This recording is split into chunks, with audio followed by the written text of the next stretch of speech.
A'udzubillahi minasyaitonirrajim. Bismillahirrahmanirrahim. Assalamualaikum warahmatullahi wabarakatuh. Alhamdulillahirabbil alamin wa bihi nasta'in ala umuri dunya waddin wassalatu wassalamu ala nabiyyina Muhammadin wa ala alihi wa ashabihi ajma'in. Ya alim Allahumma alimna ma yanfa'una wanfa'na bima 'allamtana wa zidna ilma wa arinal haqqa haqqan warzuqna ittiba'ah wa arinal batila batila warzuqna ijtinabah. Rabbana zidna ilman warzuqna fahman warzuqna tayyiban wa amalan mutaqabbalan. Ya Ghafur Rabbana innana amanna faghfir lana dzunubana wa qina adzabannar amma ba'd. Alhamdulillah, kembali kita berjumpa di channel iDream TV dalam program Hikmah, ya, himpunan kisah dan motivasi hidup, ya, di mana insyaallah kita akan mempelajari berbagai hal, ya, yang datang dalam kehidupan kita atau yang terjadi pada kehidupan orang-orang sebelum kita, untuk kemudian kita ambil hikmahnya, untuk modal, ya, bagi kita di dalam memperbaiki keimanan dan ketakwaan kita kepada Allah Subhanahu wa taala. Itulah, ya, fungsi kisah-kisah, cerita-cerita, ya, yang terjadi, ya, pada masa lalu yang Allah sebutkan di dalam Al-Quran, ya. Ya, yang paling penting dari kisah-kisah itu bukan dongeng, ya, sebetulnya, tetapi bagaimana kita bisa mengambil hikmah. Ya, kalau itu adalah sebuah kehancuran, kegagalan, maka kita jangan mengikuti langkah mereka gitu kan. Dan kalau itu adalah sebuah kebaikan, ya, kesuksesan, maka itulah yang kemudian harus kita ikuti. Nah, itulah, ya, fungsi utama sejarah yang Allah sebutkan di dalam Al-Quran. Tidak lupa kita baca salawat dan salam. Allahumma salli ala Sayyidina Muhammad wa ala ali Sayyidina Muhammad. Assalamualaikum ayuhan Nabi wa rahmatullahi wabarakatuh. Semoga Allah terima salawat dan salam yang kita baca dan dilimpah curahkan kepada para Nabi dan para Rasul, wabil khusus ya Rasulullah Muhammad sallallahu alaihi wasallam. Dan semoga kita termasuk, ya, ke dalam kelompok orang yang akan berbahagia ketika berjumpa dengan Allah Subhanahu wa taala,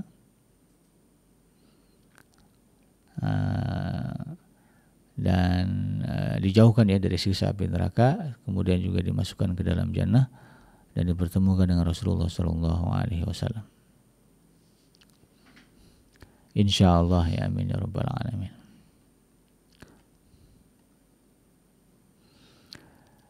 Sahabat iDream yang dirahmati Allah dimanapun Anda berada,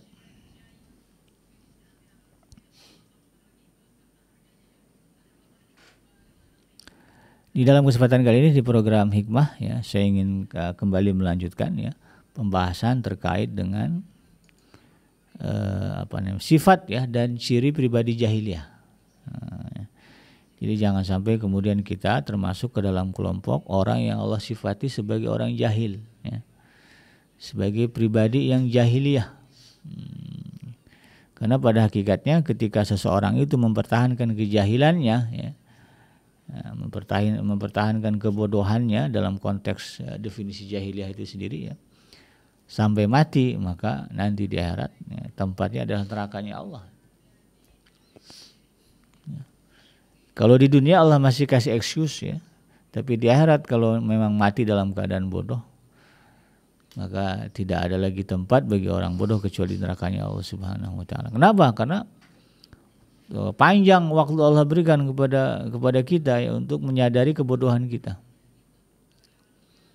Ya, tapi kalau kemudian kita mempertahankan kebodohan setelah mengetahui yang benar yang mana, nah inilah, ya, yang menjadi penyebab kemudian kenapa orang jahil itu Allah benamkan juga ke dalam nerakanya nanti.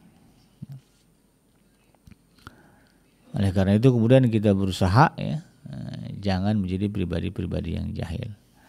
Nah, dalam hal ini itu tadi, ya, ada sifat, ya, ciri-ciri, ya, yang menjadi ciri dan sifatnya orang-orang jahil, ya. Dan kita berjuang berusaha untuk tidak memiliki sifat itu, ya. Kita berusaha membersihkan sifat itu dalam diri kita. Ya. Nah, ada 7, ya, pembahasan terkait ini kita sudah bahas 2, ya. 2 sifat. Nah, sekarang sifat yang ketiga, ya, sifat atau ciri, ya, dari orang jahiliyah yang ketiga itu adalah, ya, mereka bersifat taklid. Nah, Jadi taklid itu ya, secara bahasa ya, secara definisi artinya kan mengikuti tapi membabi buta. Ya. Mengikuti tapi membabi buta artinya apa? Mengikuti tanpa kemudian mau berpikir kritis, ya, tanpa ditimbang-timbang dulu ini benar nggak sih? Ya. Ya, asal ada ada arahan begini begitu ikut aja, tanpa kemudian bertanya-tanya ini sumber arahannya dari mana, dari siapa, benar nggak nih? Ya, ini dari Allah apa enggak nih? Nggak ada begitu. Bagi orang yang taklid, ya, dia rasa bagus dikerjain. Ya, nggak peduli siapa yang mengarahkan, siapa yang memerintahkan, kalau dia pandang bagus, ya, menguntungkan, gitu, apalagi menguntungkan gitu ya. Dipandang bagus saja dikerjain, apalagi kemudian menguntungkan. Nah, ini definisi taklid buta. Ya. Nah, itu sebagaimana yang dikemukakan oleh Syekh Muhammad Al-Fudhali ya, dalam kitabnya itu Kifayatul Awam. Ya. Beliau mengatakan bahwa wa amat taklid ya, adapun yang dimaksud dengan taklid adalah wa huwa ya'rifa al-aqaid al-khamsin ya. Ya, adalah mengetahui akidah yang 50 tapi kemudian apa? Walam ya'rif laha dalilan ijmaliyan au tafsilian. Ya. Dia tidak tapi dia mengikuti mengetahui atau mengikuti itu tanpa berdasarkan dalil baik secara global maupun terperinci. Ya intinya itu tadi ya, bahwa orang yang taklid ini adalah orang yang punya kebiasaan ya, mengikuti sesuatu, mengerjakan sesuatu tanpa berpikir kritis. Ini dalilnya apa? Ya, perintahnya dari siapa? Penjelasannya dari mana? Dia nggak begitu. Dan ini berlawanan sebagaimana Allah kehendaki. Ya, bahwa Allah Subhanahu Wa Taala ya, memerintahkan kepada kita ya melalui lisan Rasulullah SAW ya, dan kemudian disambung oleh para pewarisnya itu ulama ya, karena al ulama warasatul anbiya ya, bahwa ulama itu adalah pewaris para nabi, bahwa Allah perintahkan kepada kita ittiba. Ya. Jadi kalau ittiba itu positif perintah, lawannya negatifnya taklid ya. Atau bukan lawan, kalau lawan kan berarti ingkar ya, nggak mau ngikutin. Ini ngikutin cuman ya, tanpa dasar gitu kan. Nah, itu namanya taklid. Tapi Allah kehendaki itu ittiba, mengikuti dengan mencari dasar-dasar hukumnya juga ya, sebagaimana yang Allah sebutkan misalnya di dalam surah Ali Imran ya, surah Ali Imran ya, ayat yang ke surah Ali Imran ayat yang ke-31 ya. Allah Subhanahu wa taala mengatakan, "Kul," katakanlah Muhammad ya, "in kuntum tuhibbunallah fattabi'uni yuhibbukumullah wa yaghfir lakum dzunubakum wallahu ghafurur rahim." Ya, kul katakanlah ya, wahai Muhammad ya, Allah memerintahkan kepada Rasulullah SAW, in kuntum tuhibbunallah, jika kalian ya, maksudnya kita umatnya Nabi Muhammad ya, jika kalian mencintai Allah ya, apa kata Allah Subhanahu wa taala untuk diperintahkan kepada Nabi Muhammad, diperintahkan untuk dikatakan kepada umatnya, fattabi'uni, ikutilah aku. Ikutilah Rasulullah sallallahu alaihi wasallam. Tiba kepada Rasulullah. Bukan taklid gitu ya. Nanti dampaknya apa? Yuhibbukumullah wa yaghfir lakum dzunubakum. Nanti Allah akan mencintai kalian dan Dia akan mengampuni bagi kalian dosa-dosa kalian, dan Allah itu Maha Pengampun lagi Maha Penyayang. Nah, dalam hal ini ya, di dalam ayat ini Allah Subhanahu wa taala memerintahkan Nabi untuk mengatakan kepada orang-orang Yahudi. Arahnya begitu ya. Jika memang ya orang-orang Yahudi itu dulu ya benar mentaati Allah dan Rasulnya, mentaati Allah, maka hendaklah mereka juga mengikuti menerima kerasulan Nabi Muhammad. Jangan cuma bilang kami adalah orang-orang yang mencintai Allah gitu kan. Karena orang Yahudi kan dulu begitu ya di zaman Rasulullah. Mereka kan aslinya kan agamanya agama samawi kan ya, dari Nabi Allah Ibrahim turun ke bawah-bawah gitu kan sampai ke Nabi Musa. Ya mereka tahu Allah, mereka menyembah Allah, tapi persoalannya ya kefasikan lebih mereka cintai ya daripada ketaatan. Ya, buktinya apa? Datang Nabi Muhammad ya, membawa risalah baru, mereka menolak. Padahal mereka mengklaim mereka adalah orang-orang yang dekat dengan Allah. Ya, dalam banyak ayat disebutkan bagaimana kesombongan mereka, ya, menganggap bangsa mereka lebih mulia daripada bangsa lain. Kenapa? Karena bangsa mereka ya, ajarannya tauhid gitu kan, mempertuhankan Allah. Tetapi kemudian kebanggaan itu ketika datang Nabi Muhammad SAW mereka nodai dengan penolakan terhadap risalah ya, atau kerasulan Nabi Muhammad. Maka ayat ini menegaskan kepada mereka, ya, kalau memang kalian benar-benar mencintai Allah, harusnya kalian ikutlah ya, terimalah Rasulullah Nabi Muhammad sebagai Rasulullah. Jangan ada alasan lagi begitu kan. Nah, bagaimana menjabarkan kita mengikuti Rasulullah SAW ya, dalam konteks kita sebagai umat Nabi Muhammad, ya tentu dengan melaksanakan segala apa yang ada di dalam Al-Quran yang menjadi kitab yang diturunkan kepada Nabi Muhammad. Ya. Jadi mengikuti Rasul dengan sungguh-sungguh ya, baik dalam i'tikad ya, dalam i'tikad itu dalam dalam gerak hati kita lah, dalam keyakinan kita, ataupun juga dijabarkan dalam bentuk amal saleh. Nah, ini akan menghilangkan dampak maksiat dan juga kekejian jiwa ya. Ya, kalau bicara asbabun nuzulnya itu tadi ya orang Yahudi itu nanti akan jadi mulia itu kan kalau mereka betul-betul mengikuti Allah, menjalankan apa yang disebutkan di dalam kitab Al-Quran ya. Karena pada dasarnya apa yang ada dalam kitab mereka ya, itu sudah ada di dalam Al-Quran, bahkan disempurnakan lagi ya. Syariat-syariatnya diperbaharui ya, sehingga tidak memberatkan mereka gitu ya. Syariat Islam ini kan banyak keringanan gitu ya, banyak rukhsah yang Allah berikan. Nah ayat ini ya menurut para ulama ya, yaitu ayat yang surah Ali Imran ya, ayat yang ke-31 tadi ya, qul in kuntum tuhibbunallaha fattabi'uni yuhibbukumullah wa yaghfir lakum dzunubakum tadi. Menurut para ulama memberikan keterangan yang kuat untuk mematahkan pengakuan orang-orang yang mencintai Allah pada setiap saat, sedangkan amal perbuatannya ya berlawanan dengan ucapan-ucapan Rasulullah ya, tidak ittiba. Ya, bagaimana mungkin ya orang-orang yang seperti ini ya dapat berkumpul pada diri seseorang yang cinta kepada Allah ya, dan pada saat yang sama kemudian membelanggangi segala perintah Allah. Nah, tentunya siapa yang mencintai Allah tapi tidak mengikuti jalan dan petunjuk Rasulullah, maka pengakuan cintanya itu adalah palsu ya, atau dusta ya, sebagaimana Rasulullah katakan di dalam satu hadis yang diriwayatkan oleh Imam Bukhari ya, man amila amalan laisa alaihi amruna fahuwa rudda. Ya. Siapa yang melakukan perbuatan amalan itu kan tidak berdasar kepada perintah kami, ya. Maka kata Rasulullah SAW, fahuwa rudda, maka perbuatannya itu ditolak. Ya. Jangankan dapat pahala ya, nyampe aja enggak gitu ya. Jangankan dapat pahala, nyampe aja enggak, nyampe kepada Allah aja enggak, ditolak.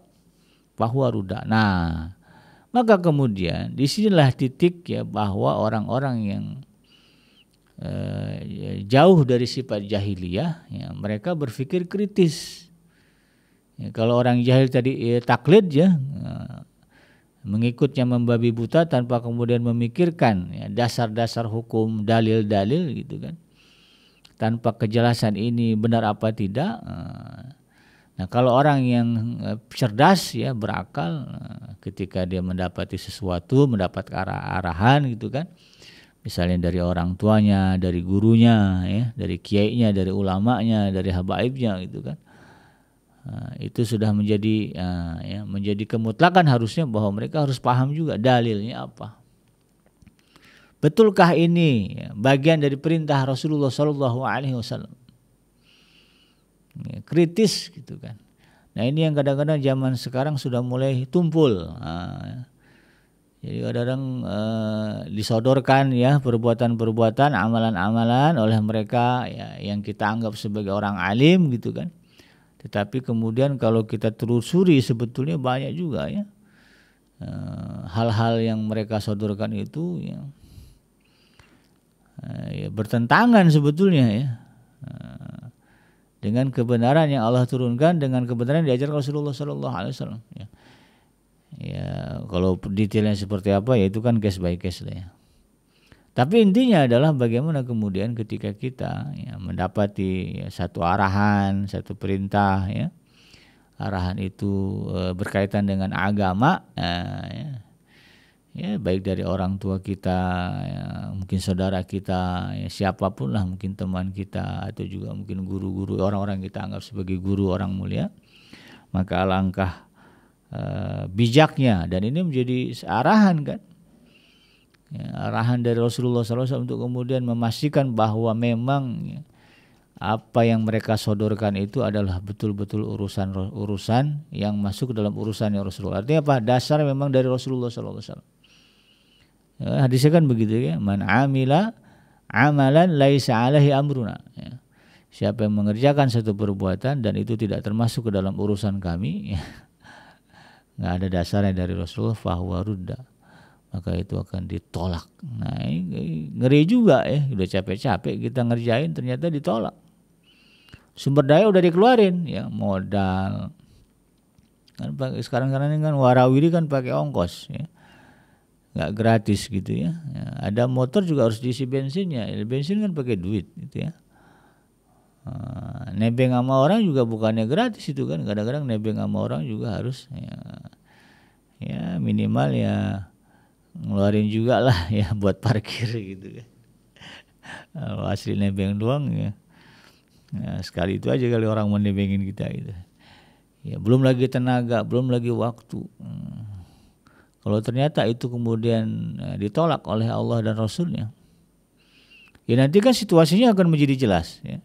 Kita merasa di dalam Al-Quran, dalam surah Al-Kahfi juga ada keterangan ya sahabat Idrim ya, bahwa ada orang-orang ya yang disebutkan ya, apa namanya, disebut sebagai orang yang merugi ya,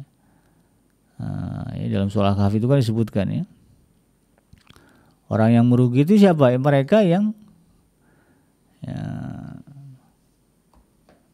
yuhsinu sun'a ya, mereka menganggap mereka telah berbuat baik. Mereka menganggap telah berbuat baik begitu kan. Tapi begitu dihadapkan kepada Allah, ternyata itu Allah tidak terima ya. Ini kan ngeri-ngeri juga itu ya.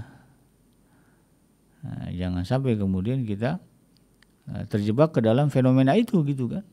Kita merasa di dunia sudah berbuat sebaik-baiknya, tapi ketika nanti dihadapkan kepada Allah Subhanahu wa taala, Allah katakan apa namanya, perbuatan itu perbuatan yang sesat, perbuatan yang tidak diterima ya. Ya sebagaimana yang disebutkan di dalam surah Al-Kahfi ayat yang ke-103 dan 104 ya. Allah berfirman, a'udzubillahi minasyaitonirrajim, qul hal nunabbiukum bil akhsarina a'mala. Katakanlah ya, Allah menyuruh mengatakan hal ini kepada umatnya, kepada Allah perintahkan mengatakan ini kepada umatnya, kepada kita. Apa? Hal nunabbiukum bil akhsarina a'mala. Ya, apakah akan kami beritakan kepada kalian, kepada kamu tentang orang-orang yang paling merugi perbuatannya? Jadi ada orang-orang yang betul-betul rugi, itu tadi sumber daya sudah habis, ya, sudah dikeluarkan, ya, ongkos, waktu, tenaga, apalagi ya, bahkan juga mungkin ada yang sampai mengorbankan nyawa, begitu. Sumber daya sudah keluar, tapi kemudian ditolak, ya, tidak diterima oleh Allah Subhanahu Wa Taala sebagai sebuah kebaikan. Enggak rugi itu, ya. Siapa mereka? Yang disebutkan di ayat yang ke-104, alladzina dhalla sa'yuhum fil hayatid dunya wa hum yahsabuna annahum yuhsinuna sun'a. yaitu orang-orang yang telah sia-sia perbuatannya dalam kehidupan dunia ini, sedangkan mereka menyangka bahwa mereka telah berbuat sebaik-baiknya. Dia kira perbuatan yang dikerjakannya sumbernya dari Rasulullah begitu kan, kebenaran begitu kan, tapi ternyata karena kurang kritis tadi ya, karena punya sifat taklid ya, mengikuti membabi buta ya tanpa memikirkan benar enggak ya, ini salah enggak ini gitu kan, ikut aja pokoknya, percaya aja gitu ya. Nah, maka yang menjadi persoalan adalah kemudian ya, kalau ternyata yang dia kerjakan itu sumbernya bukan dari Rasulullah SAW, sumbernya bahkan mungkin bertentangan dengan syariat ya di dalam Al-Quran, kan ada yang begitu kan. Maka Allah katakan ya, mereka adalah orang-orang yang merugi ya, ketika di alam dunia. Ya, nanti di akhirat kaget gitu ya. Alladzina dhalla sa'yuhum fil hayatid dunya wa hum yahsabuna annahum yuhsinuna sun'a. Ya, mereka sangka mereka sudah berbuat baik ya, tapi ternyata kata Allah Subhanahu wa taala perbuatan mereka itu dianggap sesat. Salah kan begitu. Kok salah? Ya itu tadi. Ternyata enggak ada di dalam ajaran Rasulullah sallallahu alaihi wasallam. Ternyata bertentangan bahkan dengan ajaran Al-Qur'an. Jangankan berpahala, diterima pun tidak oleh Allah Subhanahu wa taala. Ngeri gitu ya. Di dunia merasa menjadi orang yang telah berbuat baik ya. Tapi begitu sampai kepada Allah ternyata zero ya. Bahkan bisa jadi minus. Kan ada orang yang disebut Rasulullah sebagai orang muflis ya, orang yang bangkrut. Punya amal banyak, masih mending orang muflis itu ya, ada amalnya ya. Diterima amalnya jadi pahala, cuman habis gitu kan. Nah, kalau orang yang jahil ini nggak ada bekas amalnya ya, karena tadi Nabi katakan ya man amila amalan laisa amruna fahuwa rudda. Siapa yang mengerjakan satu amalan dan itu bukan dari petunjuk kami gitu kan, bukan amalan kami kata Rasulullah SAW, maka itu ditolak. Lebih susah lagi begitu kan, zero ya, nol. Maka jangan sampai itu terjadi kepada kita. Kenapa ini Allah tegaskan? Kenapa ini tegaskan oleh Rasulullah SAW? Kan Allah menekankan kan bahwa di dalam surah Al Imran tadi kan ayat yang ke-31, Qul in kuntum tuhibbunallaha fattabi'uni. Ya, kalau memang kalian mencintai Allah, ikutilah Rasulullah kan begitu. Ittiba kepada Rasul ya. Harus tahu dasar-dasar hukumnya. Benar enggak ini dari Rasul kan begitu. Benar enggak ini Nabi Muhammad ajarkan begitu kan. Kenapa sampai demikian penekanannya? Bahkan dari dalam hadis yang Rasulullah menegaskan juga itu kan. Nah, kenapa hal ini sampai seperti itu? Karena ternyata ya sahabat Aidrim, dalam realita kehidupan kita ada mereka ya, yang dari segi penampilannya ya, yang dari segi tutur katanya memposisikan diri sebagai orang alim. Sebagai orang alim. Ini apa buktinya nih? Ya, lihatlah di dalam surah Al-Maidah ya, surah Al-Maidah ayat yang ke-63. Ini menjadi peringatan kepada kita ya, bahwa inilah realita dari kehidupan kita. Allah katakan apa? Laula yanhahumur rabbaniyuna wal ahbaru an qaulihimul isma wa aklihimul suhta labi sama kanu yasnaun ya. Ya, mengapa para ulama ya, dan pendeta di kalimat sini rabbaniyun ya, orang-orang yang betul-betul posisinya itu dianggap sebagai wakil Tuhan, gitu ya.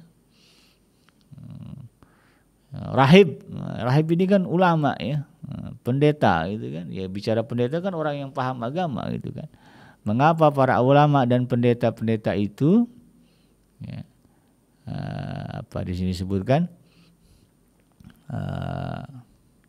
laula yanhahum rabbaniyuna wal ahbaru an qaulihimul isma wa aqlihimus suht labisa ma kanu yasnaun. Mengapa para ulama dan pendeta itu tidak melarang mereka mengucapkan perkataan bohong dan memakan makanan yang haram?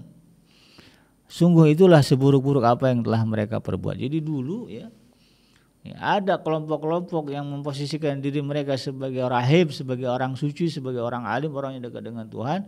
Tapi ternyata apa? Mereka menyampaikan perkataan-perkataan bohong. bahkan juga kemudian memakan makanan yang diharamkan.